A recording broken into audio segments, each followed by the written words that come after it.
So it was the second day of December, of January rather, January 2nd, on my way to work after coming off from the New Year's holiday.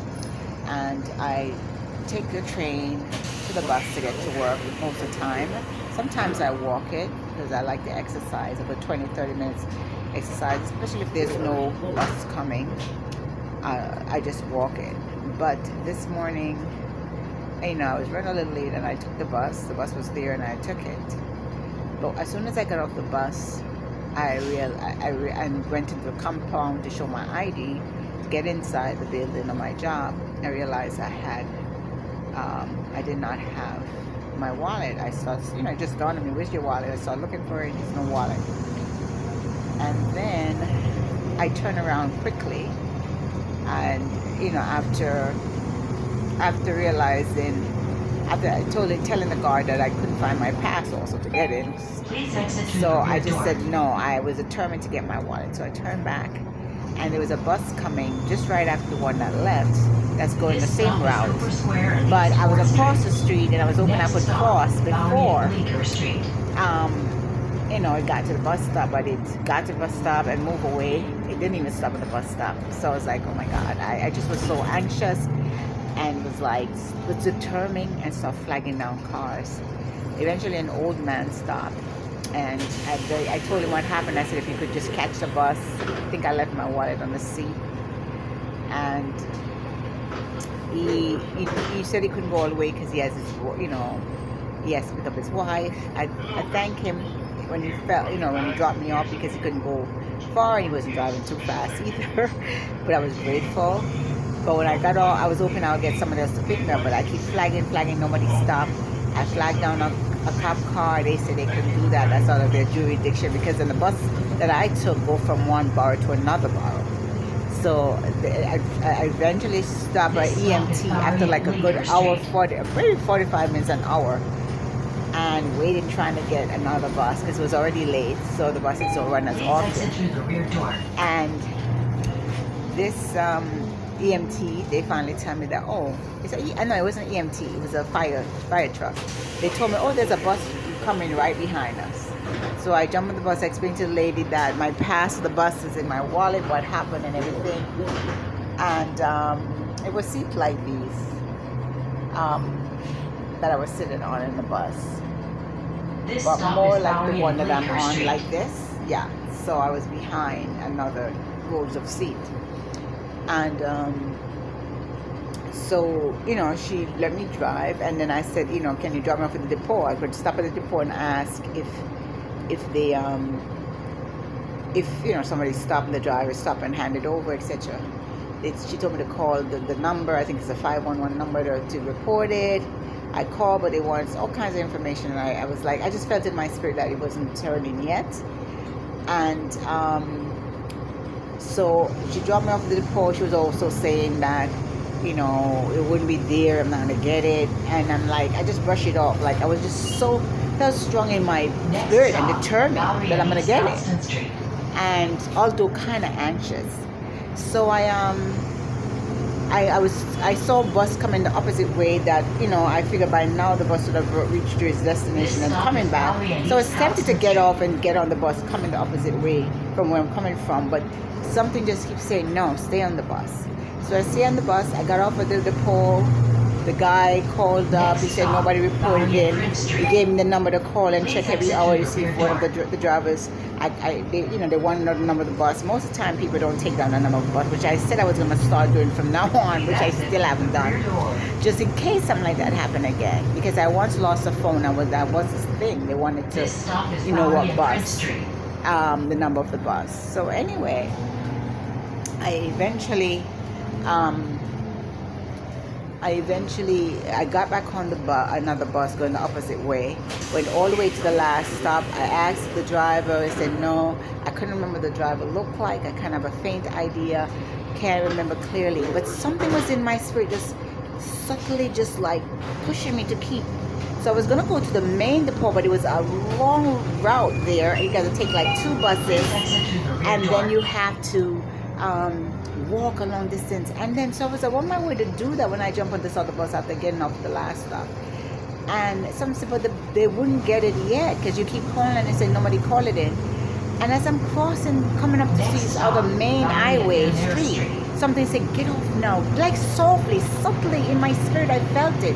And I've learned by now, whenever I get that, to listen to it. Because a lot of time I brush it off because we think, God's voice is supposed to be loud and thunderous. But a lot of times when I'm getting direction, it's very soft and it's very subtle. So it was soft and subtle.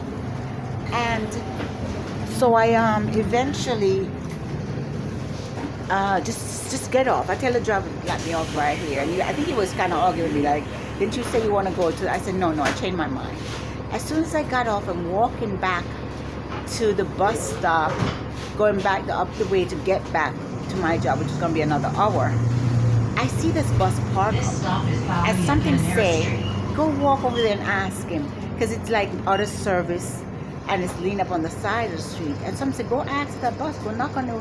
And normally that's not something you would do. You would want to check the bus that's going back and coming.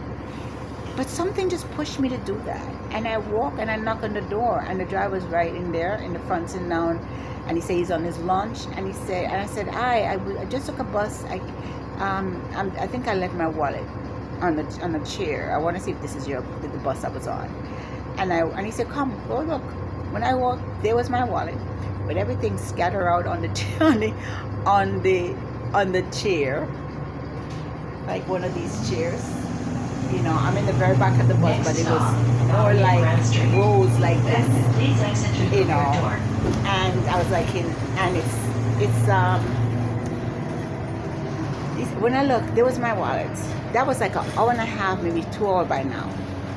And I checked it, everything was still in there, everything that was important to me. I didn't have any money in the wallet, but I have my weekly bus transportation Metro card that I paid $30-something for it every week. I had another transportation that when I travel sometimes out of town on the weekend, that's worth $40. I have my USB with a lot of documentation that's important to me on there, and keys and another keyless entry card that I need for something that I do in a place that I go to. And just lots of stuff that was important to me was they either were scattered out on the chair or they were still in the wallet. I have a strong feeling with the bus driver, because by right, he was on lunch break, he looked like he's checking. He's supposed to call in, he didn't do it. And it's like, it still amazed me. It happened on the 2nd, today is the 31st of January. But it amazed me how I felt that inkling, that strong urge, but it was subtle, it was light, it wasn't very heavy. Just get off the bus right now. And that inkling to go and knock on the door of the bus that was parked up on the side. It was not the bus depot, it was not the last stop, it was just in the route of the bus route, and it was just parked on the side. And sometimes I guess when they're on lunch, that's what they do. Or maybe just park up because he found the wallet, or somebody found it and he want to go through it. And I had a lot of old cards in there, gift cards, but they have no money on it, so I don't know if they have a way to check to see. But I just want to say how good God is. It's the posture I had from I started the new year, just in my spirit. Lead me, Lord. Lead me. I want you to lead me, because when I go my own way, I more like to make mistakes or do the wrong thing. And I really meant that. That was my prayer for the new year. Lead me, Lord. Guide me. And I just was praying it, the first week I fasted for 3 days without any food. I think this was my second time ever in my life fasting 3 days straight. I may make a video about that eventually if I'm led to do that, and how I felt, which was awesome for those 3 days. But back to the story, it was just amazing that I felt the voice of God. I heard it, and it was like down in my heart, down in my soul. I hear this soft voice, and it wasn't loud, just telling me, get off the bus, or tell me, go here, go. It was just amazing. And the strong I was praying in between, like, God, you said such and such, I need my stuff. I have lost stuff before. It's not a nice feeling. And some of the things I won't be able to retrieve back, especially my USB with all my documents. That was important to me. And I was just talking to him, and it's like, I felt I just couldn't tell you. And I promised him I would give a testimony about how he's real, how he answers prayer if it comes from a sincere heart, and how, you know, he's real, and how he helps us, because it was very distressful in a sense, but at the same time I had a mixed emotion. I was kind of anxious, but I also was confident and also was determined, and I also felt confident that I was going to find it. You know, I'm going to get it back. And because I keep praying and saying certain things, and I'm like saying, you know, reading some things that he promised in his word. And it was just fascinating. It was just so fascinating that God just allowed me to find my wallet with everything, got back everything. Oh, I also had a piece of paper in there that had have my bank information on it. And I was tempted to change my bank account, but something said, just watch and see.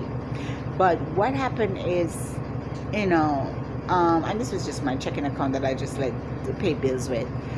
I haven't, and God just allowed me to, like, another thing that amazed me. I had 2 old ID, and I said, I don't know if that's part of the reason why they didn't take the wallet.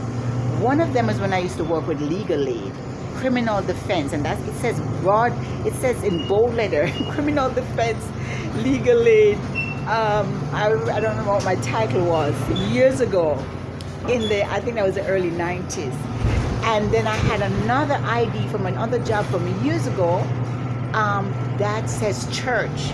So I just said, I know if some of you up to no good saw those 2 ID, they probably just changed their minds. And it was amazing. And I meant to take out a lot of those things I was carrying in that wallet for the longest, because I always said, what if I lost this wallet? Or, you know, I need to keep these things in a separate place because I don't use them. Why am I walking around with them? You know, I only want to have them, you know, when I use them. But God was just so good that he just showed me that he's really answers prayer, that he does talk to us. We just got to pay attention and listen. It was such an amazing experience to me, and encouragement to my spirit and my heart that he does answer prayer and that he's real. I hope this is an encouragement to someone. This is my testimony about losing my wallet and finding it back, and everything that I had in it I retrieved back. I hope it's an encouragement and a blessing to someone to trust God, to listen for that soft, still voice, because a lot of times they want to hear a loud, thunderous thing, and it's very slight and practically subtle. Okay, God bless, and I hope my testimony is an encouragement to seek God in everything, pray to him and talk to him about everything, and listen for his leading and his guidance and his voice. God bless.